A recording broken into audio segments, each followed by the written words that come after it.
네, 사무엘청 삼순 여러분 안녕하세요. 순장 노원택입니다. 오늘도 비대면서 모임을 시작하도록 하겠습니다. 오랜만이에요. 그쵸? 오늘은 2과이고요. 빌보 연도 여행에 대한 진행을 하도록 하겠습니다. 하나님 아버지 감사합니다. 오늘도 이렇게 순모임을 진행할 수 있게 해주시면 너무너무 감사드리며 하나님의 은혜로서 오늘도 새로운 날을 맞아 주님 준비한 우리가 될 수 있도록 도와주시옵소서. 사도 바울의 전도 여행을 통해서 우리가 정말 성장할 수 있는 우리 귀한 삼순이 될 수 있도록 도와주셨고 군복무 가운데서 하나님의 은혜로서 믿음 잃지 않고 살아가는 우리들이 될 수 있도록 도와주셔서 감사드립니다. 예수님의 이름으로 기도드립니다. 아멘. 오늘은 사도행전 16장 11절에서 40절에 대한 내용을 진행할 겁니다. 그래서 오늘 여러분 그 중에서의 빌립보 전도라고 아까 말씀드렸죠? 그래서 오늘 진행을 할 겁니다. 오늘은 세 번역으로 준비를 했습니다. 네. 자, 빌립보 전도 아까 지난번에는 어디였느냐? 이제 첫 스타트였어요. 스타트에 대한 내용이었고 지금은 현재 그 중에서 빌립보라는 지역으로 갑니다. 근데 이제 빌립보에 도착을 하자마자 그들은 무엇을 하냐면 기도할 곳을 찾았어요.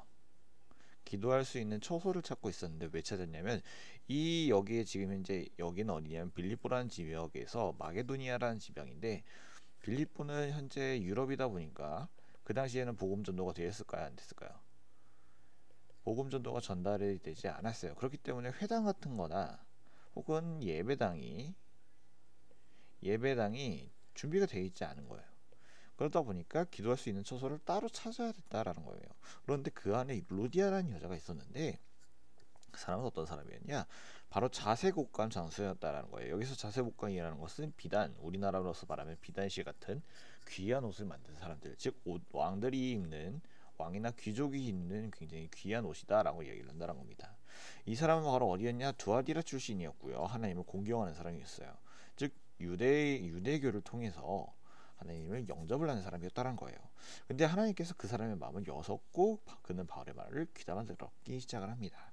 재원 식구와 함께 세례를 받고 나서 나를 주님의 신도로 여기시면 우리 집에 오셔서 묵으십시오 라고 간청하였다고 합니다.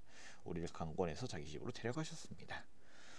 그래서 어느 날 우리가 근데 이제 바울은 이제 여기서 이제 사역을 하고 진행하는 동안에 귀신 들려 점을 치는 한 여종을 만나는데 그는 점을 쳐서 주인들에게 돈벌이를 해주는 여자였다는 거예요. 즉 무당이었어요. 이 사람은. 혹은 이제 귀신이 들린 사람이었죠. 귀신 들린 자였는데 이 여자가 바울과 무리를 따라오면서 큰 소리로 이 사람들은 지극히 높으신 하나님들의 종들인데 여러분들에게 구원의 길을 전달하고 있어요 라고 이야기를 한다는 거예요. 어찌 보면 굉장히 지금 좋은 찬스일 수도 있어요. 근데 중요한 거는 귀신이 들렸다라기 때문에 이 사람은 좋지가 않다라는 겁니다. 그래서 바울이 너무 짜증나는 거예요. 이 사람들이 갈 때마다 계속 돌아다니까 귀찮고 여겨서 그 사람을 내쫓아 버립니다. 그래서 주인들은 이 여자로 인해서 돈을 많이 벌었는데 그 희망이 끊어진 것을 보고 바로 관원들에게 신고를 해버립니다. 근데 여기 있는 내용이 가관인데 우리를 소란하게 만들고 있어요. 도시를 소란하게 만들고 있어요. 그래서 로마 시민 우리는 절대로 받아들일 수 없으니까 이 사람들을 처벌해 주세요 라고 한다는 거예요. 그래서 치안관들은 바울의 신라를 옷에 찢어버리고 그를 매로 쳐버리라고 명령합니다. 그리고 나서 한참 동안 친 후에 어떻게 되냐면 감옥에 갇혀지고요. 그들의 발에 착고, 즉 족쇄를 단단히 채워지게 됩니다.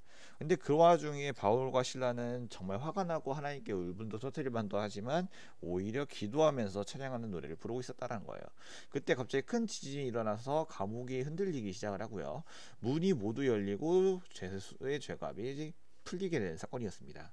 간수가 이 상황을 보고 나서 어떻게 하냐면 자결하라고 합니다. 하지만 그러지 마세요 라고 하면서 바울이 막았습니다. 그리고 나서 무서워 떨면서 바울과 앞에 엎드렸는데 그때 바울이 뭐라고 이야기를 하냐면 주 예수를 믿으세요. 그러야면 그대와 그대의 집안이 구원을 받을 것입니다 라고 이야기를 한다는 거예요. 하나님의 말씀을 간수와 그의 집에 있는 모든 사람들에게 들려주었고요. 간수는 그들을 데려다가 상처를 씻어주었어요. 그리고 온 가족이 그 자리에서 세례를 받아가는 사건이 생깁니다. 간수들은 그들을 자기 집으로 데려가다 음식을 대접했습니다. 하나님을 믿게 되는 것을 보고 기뻐하였습니다. 지금 보면 세 단락으로 이력이 진행이 돼요. 그리고 나서 마지막 네 단락으로 진행이 됩니다. 그랬는데 이튿날에 치안관들이 이제 이들을 풀어주려고 하는데 바울이 그들에게 말을 합니다. 나는 로마 시민입니다. 로마 시민은 우리를 유죄 판결도 내리지 않은 채 공공연히 때리고 감옥에 가두었다가 이제 와서 슬그머니 우리를 내려놓겠다는 겁니까? 안 됩니다. 그들이 직접 와서 석방해야 됩니다. 즉 자신이 로마 시민권자임을 직접적으로 밝히는 순간이에요. 그래서 그들은 두려워하기 시작을 했다는 거예요. 왜? 로마 유대인들이 아니라 로마 시민권자를 유대인이라고 생각을 했었는데 로마 시민권자를 때린다는 것은 그건 엄중한 처벌이 될 수 있기 때문에, 즉 사형으로서 이어질 수 있기 때문이라는 거예요. 그래서 치안관들은 그들을 위로하고 데리고 나가서 그 도시에서 떠나달라고 요청했습니다. 그리고 나서 아까 말했던 루디아라는 집으로 가서 그들을 만나고 그들을 격려하는 순간이었다는 겁니다. 오늘 여러분들의 이야기를 통해서 어떤 이야기를 생각하실지 모르겠어요. 오늘 여기는 제가 이제 따로 보조교재를 제가 들고 왔고요. 여러분들 한번 생각해 보셨으면 좋겠습니다. 우리 바울의 삶의 모습에서 복음 전도자의 바른 자세를 살펴볼 수 있다는 거예요. 천국 복음과 영생을 소유한 사람의 모습을 우리 바울에 정말 대놓고 나오는 올바른 표본이다라는 것을 우리는 알 수 있습니다.